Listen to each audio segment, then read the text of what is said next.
Disney's Wish seems to have been written off as a failure before it was even released, and now that it's finally in theaters, it's, by Disney standards anyway, a huge flop. I went into this movie avoiding all the sneak peeks and clips and behind the scenes stuff, in fact most of the marketing in general other than the trailers, and I am so glad I did. I am admittedly a very cynical and pessimistic person, but my love for the cinematic experience is something I personally feel needs to be treasured. So in order for me to authentically enjoy a movie in a theater, I personally feel like I need to know as little as possible about it. This way I can analyze it based on my own personal experience instead of just branching off of what other people have to say about it prior to seeing the movie. In other words, I don't watch reviews or read articles about said movie until after I have seen it for myself. Wish is, visually speaking, meant to be a throwback to the watercolor textures of early Walt Disney movies, mainly Snow White and the Seven Dwarfs. The title card alone appears to be a carbon copy of Snow White's title card, and bringing back the Disney traditional storybook opening was something I was so happy to see, but my concern is there's nothing that really identifies this storybook as being the storybook opening for Wish. It just looks exactly like the Snow White opening storybook instead of being its own thing. And though the watercolor backgrounds were meant to be a nod to the Snow White era, I felt like it was more like the Ivan Earl Sleeping Beauty style now and then, which isn't a bad thing, but the backgrounds for Sleeping Beauty, as, well, beautiful as they are also far too busy and take attention away from the characters in a scene. In other words, they fail to be backgrounds. However, I do feel that the Art Nouveau inspired style for Sleeping Beauty could have worked far better for Wish instead of the German expressionistic watercolor backgrounds that early Disney movies had, like Snow White and Pinocchio and Bambi, although Bambi is more minimalistic Japanese kind of style inspired rather than German expressionism, but you understand what I'm getting at here. Art Nouveau just feels more timeless in my personal opinion, but I think this just comes down to personal taste when it comes to certain art movements. Apparently this movie has over 100 references to past Disney movies, which does make rewatching the movie fun if you're playing Spot the Reference Bingo or something. And I caught a few during my first viewing, but it kind of became distracting from the story. I don't even remember most of the characters' names, but I do remember spotting the poison apple from Snow White, or hearing a deer be called Bambi, or seeing Asha dressed like the fairy godmother from Cinderella, or when they gave a nod to Cinderella's dress transformation scene. Star himself has a design emulating Mickey Mouse with his heart-shaped frame on his face, but the whole thing just sort of felt a little half-hearted. This to me made me feel the same way Shrek did with its constant references to other movies. At least for Shrek, the references worked, tonally speaking, because that film is meant to be an irreverent take on fairy tales as well as a call out to popular movies of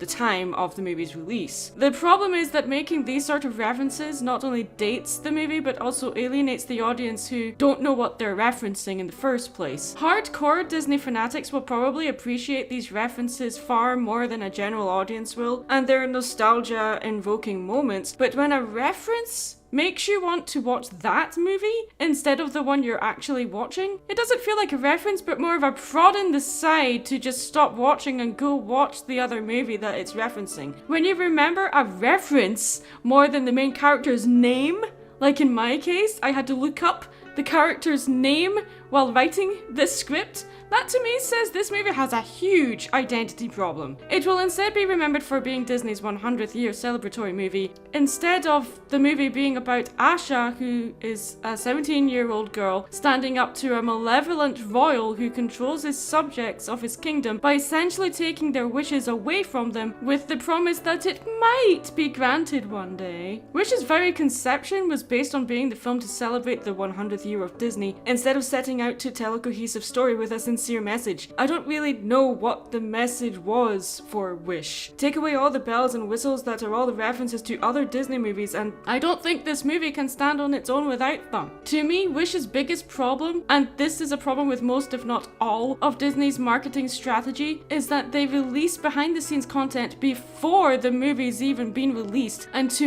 for me, this is a bad idea. I much prefer going into a movie as blind as possible. I don't like spoilers. or knowing how things are done before seeing a movie. To me, this sort of content should be seen after the fact. I feel that it dilutes my experience of watching a movie when I already know the story behind the making of it. I never saw it firsthand, but the art of book for Wish was released before the movie was, which is the new norm for these books. The book apparently revealed what this movie could have been, showing Star had a human form at one point, for example, and that both the king and queen were villains instead of just the king. Apparently, the human form of Star was meant to be a love interest for Asha. That could have been interesting, but I think it could have also taken away the focus of the story being between Asha and the king. The problem here is that people will now review the movie for what it isn't instead of for what it is. Their own personal experience, in my personal opinion, with the movie will be sullied by knowing what the book revealed. But even what the film is still feels a little too safe and predictable to me, sticking to an old and, frankly, outdated formula instead of embracing boldness and trying something new to celebrate the old days. I guess what the movie tried to do in a visual sense was just that. New stylistic choice with storybook watercolor backgrounds combined with CGI effects to give it a hand-drawn feel, or at least to emulate the hand-drawn feel. But to me it was far too distracting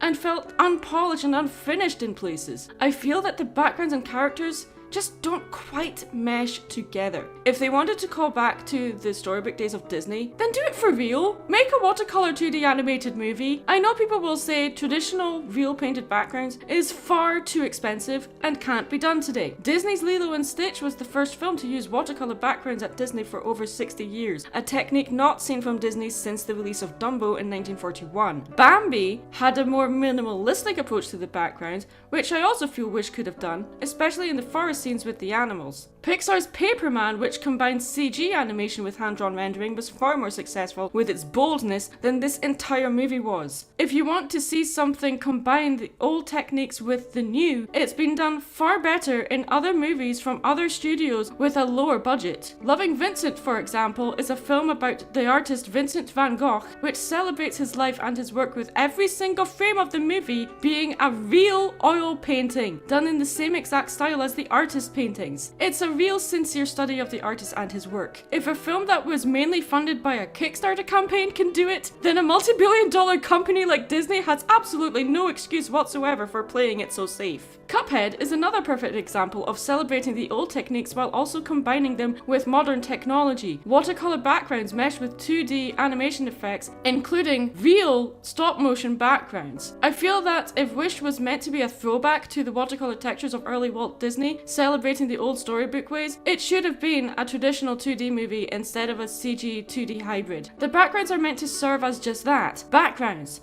The stage that the characters perform on. And when a character has to fight for the audience attention against the background, that's a huge problem for a visual storytelling medium to have. In spite of the problems with the story and the villain being sort of one note, I did genuinely enjoy this movie for what it was and do have a lot to say on how I feel the story could be fixed. I do plan on making another video that dives into the problems of the story and characters themselves after a second viewing though, because I feel like I need to be a little bit more articulate in formulating my opinion on that rather than basing it on pure emotion. I'm Mad Munchkin, stay creative.